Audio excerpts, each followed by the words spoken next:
art addicts, we're back at the lava tube again here for a video about skin tones. I get a lot of questions about how to create the colors of skin. Especially living here in Hawaii, we're very familiar with the entire range of skin tones available to us beautiful people. So typically what I see a lot of students do, or what people have just kind of learned to do on their own, is they will do a mixture of a burnt sienna and an ochre. And that's just fine. It's very limiting to the type of skin that you are able to create, much more in the areas of the yellows and the Caucasian. So it doesn't bring in any sort of availability to do olive skin or even darker than that. So this is what that would look like. If you took just a little bit of burnt sienna, a little bit of ochre, and added some white, you can do a range of reds to yellows, which could be used for Asian skin sometimes, yellows, and then even a bit more of a Caucasian skin. Nice and fair. Now, the darkest you could really go in this direction is a very, very red color. So that's the whole scale there. This is your Maybelline color chart for your foundation for your creating skin. The next lesson that we're going to talk about is using just the primary colors of red, yellow, and blue. Now, whether you're an acrylic artist or an oil artist or a watercolor artist, we have the same colors.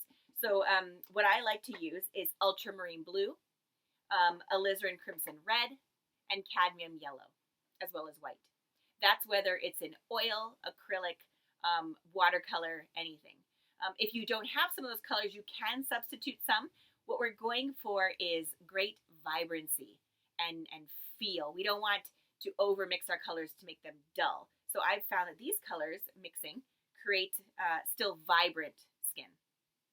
So the way that I teach my students is we need red for the blood. We need yellow for the dermis and epidermis.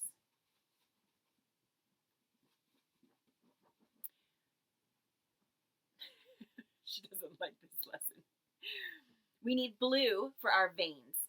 And depending on the ethnicity of your subject, that's going to determine how much blue you make. This will make a nice, very dark brown.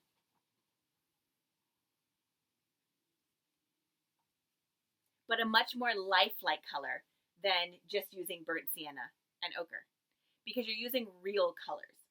Now, if I want to go even darker, I would add more blue into my mixture and more red.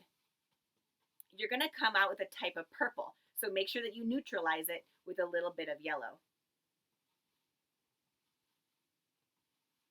With these two, you can get very dark very quickly.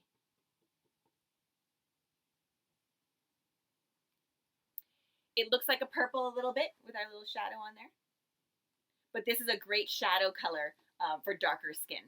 A lot of times when you're painting, you need those shadow shapes. You know, right under the hairline where skin meets hair, you need to have it a little bit darker. Maybe the eyebrows or the eye sockets, you know, showing that you're showing that the sockets recede into space. The edges of arms and neck to show that the form is rolling back in space because it's a round form. So this is a great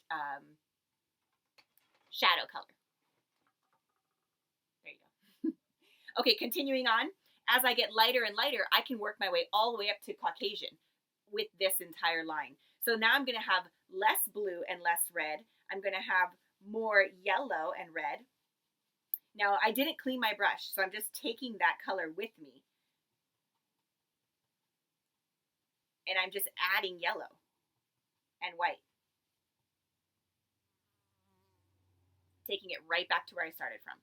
Now you know how to lessen that or lighten that. We're not gonna add any more blue. We're just gonna keep adding white, yellow, if we need to, depending on how it's looking. Looks very natural. Adding a little bit more white with that. A little bit more yellow if my subject has those tones. So you're going to look at your subject. You're going to say, where do we lean towards? Are we kind of more leaning towards red, and yellow, or are we not so warm in tone? Is there that blue undertones? Because then you can add blue, but just less red.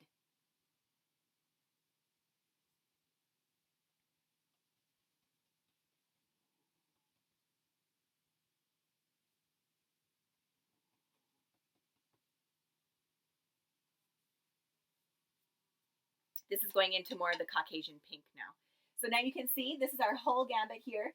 Much more natural, much more Maybelline than just using a burnt sienna and ochre. Like I said, burnt sienna and ochre might be the color of your subject, so you might want to use that. But remember that this red at the end here is as dark as you're going to be able to get. So if you need different shadow shapes, you're going to need that blue. And remember, yellow for dermis and epidermis, red for blood, blue for veins. Mix those together and you have skin. Mahalo!